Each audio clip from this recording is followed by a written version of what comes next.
This video is made possible by our generous supporters on Patreon. Check out patreon.com/NWR for all the details.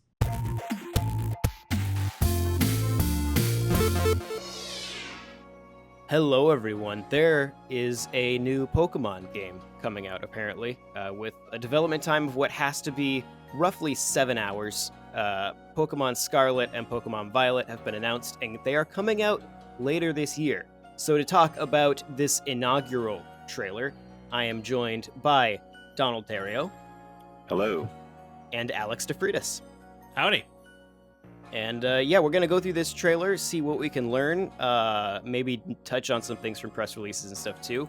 But let's take a look, because this trailer starts in a very odd way with a security guard in a mall or like an apartment building or something. It looks like the intro to like a Law and Order episode. Yeah, I'm waiting for him to find a body. Yeah. I have no idea what this intro has to do with Pokemon Scarlet and Violet, because even like the geographical setting of the games does not appear to match what is happening here. No, not at all. This looks like an office building. Yeah, it seems to have come out that they're based on Iberia, like Spain and Portugal, but we'll get to that later. But I could see this being in a Lisbon office building or something like that. There you go. Yeah. So he goes into this magical room, where there is stuff, which is great. Well done, you. I did see the coffee, and I think like a lot of people, I was like, is this finally Switch Detective Pikachu? It's not. Presumably that's a ghost that was screwing with the clock there. No, that's Matthew McConaughey. From the other side. But then we get into the actual gameplay, and we'll just pause on this first shot here. So, much like Pokemon Arceus, there's some nice visual design here, but my god, do these games just do nothing to look good. Yeah. This is a jittery, pixelated image with no anti-aliasing or anything on it. It looks a little rough.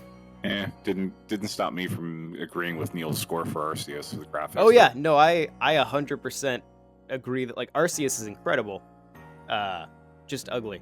We see here our favorite performance-saving technique in these windmills that are all running at different frame rates, which might be my favorite part of this entire trailer. That each one is special in its own way. Oh yeah, that one farthest away looks like it's going like 6 frames per second. Yeah. It's Combee and Drifloon in one shot, and I'm having flashbacks. Yeah. We've got some new Pokemon, we've got some old Pokemon. It is important that if this is more of an Arceus style game, we are seeing like full on like towns in a more traditional Pokemon style, it looks like. Right. Yeah, I think the closest thing we're going to see with this game, like the closest comparable we have now, is probably the DLC islands, the Isle of Armor and Crown Tundra. Yeah. Because they did a decent job of integrating locations into an open world. It's more of a we're in now. The whole game is going to be like that, as opposed to just having That is important to note that Nintendo's Twitter referred to this as a seamless open world, with seamless kind of being the key word there, because arguably you could say that Pokemon Red is an open world depending on your definition, but seamless is really important. Here we have our new starters, whose names I don't know. I know the duck is Quaxley. The duck is Quaxley, that's the important one. Sprigatio is the grass type cat, and let me just pull. Fuecoco. Fuecoco, yeah, for the fire type. Yeah, I like the Pokemon Scarlet's font choice is I'm getting like some very like 60s, 70s vibes from that. Yeah, I think we only see this one town in this entire thing.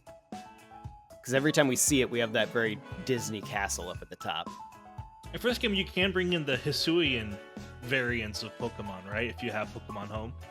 So long as their base forms are in the game, because there has been a note on the Pokemon website that the only Pokemon you'll be able to bring into home are those that are in the game. See also Sword and Shield.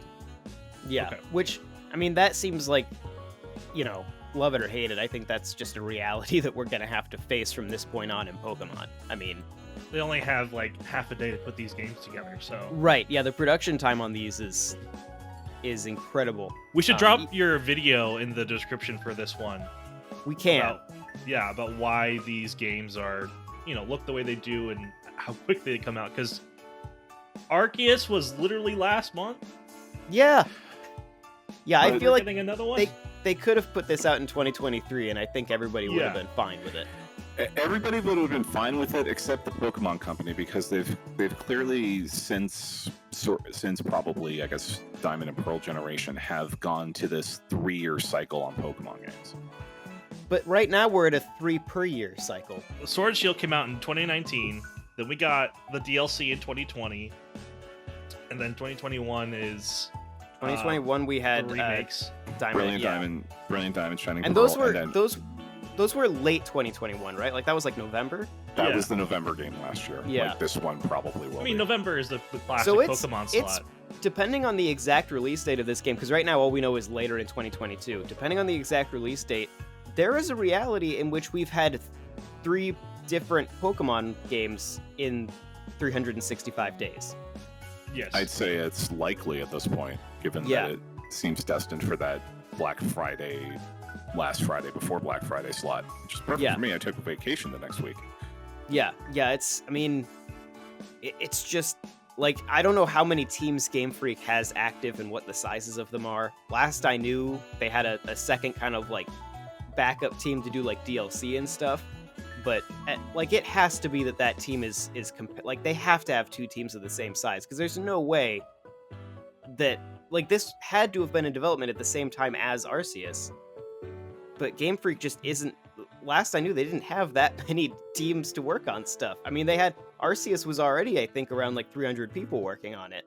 They definitely brought in some outside help for Arceus. I remember from the Yeah, I know credits that they there were had a few different companies that were Yeah. listed besides Game Freak. Yeah.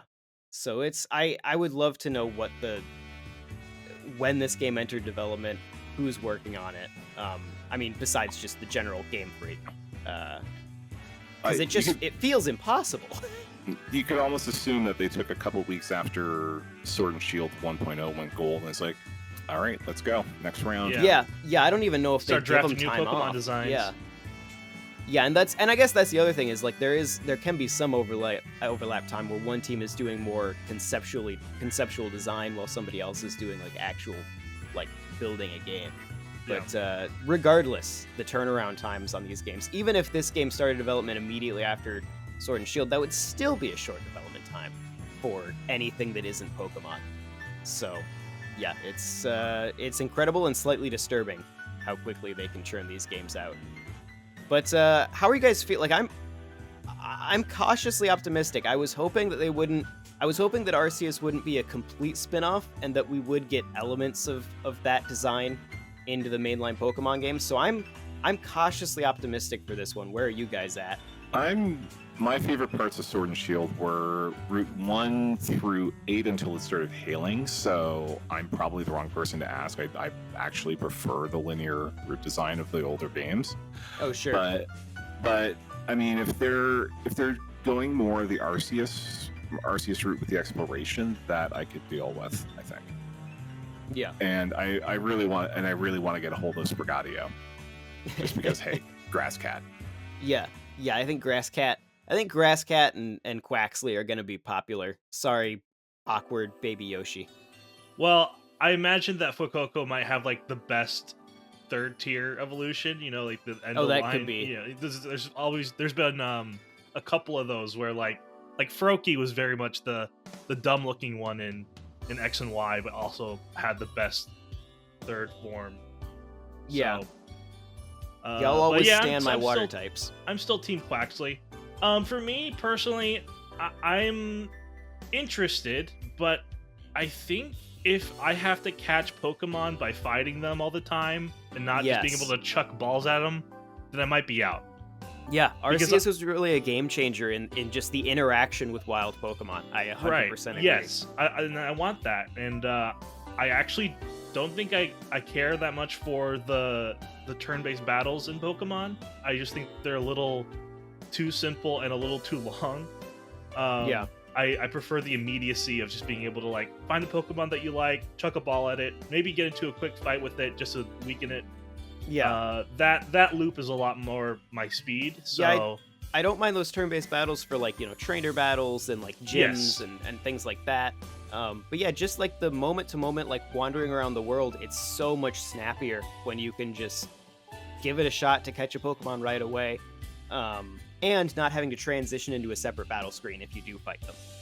and this world looks a lot more interesting to me to explore than Arceus, but I know that we've said that it looks, not that great, but at least it's got more variety with the towns and with the different environments. Looks like there's like a desert environment, maybe a beach environment. Yeah. Then some classic, more like mountainous ones. That cathedral looks really cool. So I'm interested, but I want to see how it plays. I want to see where it's pulling its inspiration from. If it's more like Sword and Shield, then I might just like hold off until the next gen to see what they do. Yeah, and that's kind of the risk of assuming this was in development with Arceus at the same time. Right. If the concern would be if this was their safe bet, whereas Arceus was their weird experiment. Whereas I want this to build off of Arceus, not go backwards in any way. Right. But we've mostly just seen fly through shots of areas. We haven't really seen much for like actual gameplay yet. Yeah, the only reason we know the types of the starters, for instance, is because they put it on Pokemon.com in a press release. So we know basically nothing about how we this know game plays. nothing. Yep. Yeah. But I'm interested, and I hope that everyone at Game Freak is well paid and occasionally gets to see their families. Because Jesus Christ. It's too bad Monolith's stuck working on Xenoblade 3 and Breath of the Wild 2, presumably, because I think they have a third team. I think they're 3 teams. Okay, so they could be. So it's entirely possible that Monolith might jump in on this. Who knows? Yeah. Well, I know they helped out with some technical stuff on Arceus, so they might have just never left. There's probably an account manager from Monolith to Pokemon that's like tearing their hair out. That's probably how Game Freak gains employees, is they bring in a company and they're like, hey, can you just help with this Pokemon game? And then they just never let them leave. And that's how they do this. But all right, that'll do it for this initial deep dive. Thank you guys very much for joining me, and thank you everybody for watching. Of course, we will have continuing coverage of Pokemon Scarlet and Violet as we start to get more news on these games. So subscribe to Nintendo World Report TV. Check out NintendoWorldReport.com for a whole lot more. You can support us on Patreon at patreon.com/NWR. And if you want to chat with us about this or anything else, you can head over to our Discord channel. The link is in the description. So once again, thank you very much for watching, and we will see you next time. Bye. Bye-bye. This video was made possible by our generous supporters on Patreon. Did you know that Nintendo World Report is funded directly by fans like you? When you support Nintendo World Report on Patreon, you get immediate access to multiple exclusive podcasts every month, exclusive Discord channels, an early look at select content, and more, all for as little as $1 a month. Check out patreon.com/NWR for all the details.